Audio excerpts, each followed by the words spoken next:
खबर उत्तर प्रदेश कानपुर से। कानपुर पुलिस के द्वारा किए गए बरामद माल की जानकारी करने के लिए पुलिस विभाग को केवल बारकोड के माध्यम से जानकारी मिलेगी कि जब्त माल पुलिस माल खाने में या कोर्ट में जमा है। कानपुर में बना पहला ई माल खाना। थाने में पुलिस कमिश्नर ने किया ई माल खाने का उद्घाटन। थाने में ई माल खाने से सुरक्षित रहेंगे सबूत। ई माल खाना मैनेजमेंट सिस्टम से बरामद माल की जानकारी का डाटा होगा तैयार। माल खानों का रिकॉर्ड खंगालने में नहीं होगी दिक्कत। मुकदमे से संबंधित हर माल की निगरानी में आसानी होगी। बारकोड के जरिए पल भर में उपलब्ध हो जाएंगी पूरी जानकारी। सबसे पहली बात तो ये ई माल खाना क्या है, इसकी क्या विशेषता है?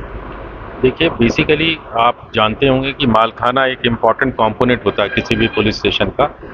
जो ट्रेडिशनल तरीके होते थे उसमें हमारे जो माल खाना रखे रहते थे उसको एक रजिस्टर में उसके प्रविष्टियाँ की जाती थी और उसको एक लिखकर उस पर फिजिकली लिखा जाता था कि वो माल खाना किस प्रॉपर्टी से रिलेटेड। ई माल खाना में जो मेन चीज़ है कि जो इंटायर डॉक्यूमेंटेशन है वो डिजिटाइज हो गया है और उसमें कोई भी ऑफिसर कहीं भी बैठे जो उसका सुपरवाइजरी ऑफिसर है वो देख सकता है कि वो मालखाना कहाँ है और उसकी पूरी चेन ऑफ कस्टडी पता लग जाती है कि अगर वो मालखाना में है या कोर्ट में प्रोड्यूस है उसकी लोकेशन, फिजिकल लोकेशन क्या है। तो इससे पहली चीज़ हो गई कि जो पूरा प्रोसेस है वो डॉक्यूमेंटेशन जो है अब रजिस्टर में फिजिकली ना इंटर करके उसको बार कोड के थ्रू एक्सेस कर रहे हैं हम लोग। बार कोड लगाया गया है और बार कोड लग जाने से वो उसका ना केवल डिजिटाइजेशन होता है, वो चेन ऑफ कस्टडी इसमें हमें आइडिया लग जाते हैं। तो इस पूरे मालखाना को एक व्यवस्थित ढंग से भी रखने में सुविधा होती है। इन मालखाने में आपने देखा होगा कि क्लीन ढंग से मालखाना, आप एक रेगुलर मालखाना में मैं एनकरेज करूंगा कि आप जाएं और देखें कि वहाँ कैसे रहते हैं। तो एक सिस्टमैटिक ढंग से मालों का रखना, उसका डिजिटाइजेशन करना और उसके चेन ऑफ कस्टडी को इस्टेब्लिश करना, ये एक प्रमुख चेंज है पहले से जो अभी हमारा है। इससे हमारे कोर्ट में हमारे मालों को समय से प्रोड्यूस करना, उसके माध्यम से हम पैरवी करना और केसों का त्वरित निर्णय कराने में भी मदद मिलेगी। क्योंकि कई बार ऐसे होते थे कि माल है कहाँ, इसी को ढूंढने में बहुत टाइम लग जाता था। इसमें ये सब चीज़ों में सुविधा मिलेगी। मालखाना क्लीन भी हो गया है।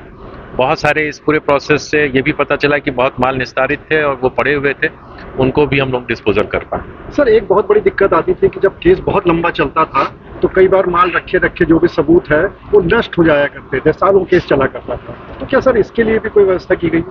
देखिए, जब इस पूरे प्रोसेस को किया गया है तो जैसा आपने कहा कि सभी माल को सिस्टमैटिकली प्लास्टिक बॉक्सेस में रखे गए हैं और उसको बार कोडिंग की गई है। तो लंबे समय तक मालों को हम प्रिजर्व करके रख पाएंगे और लंबे समय से एक प्रॉपर कस्टडी में रहेगा।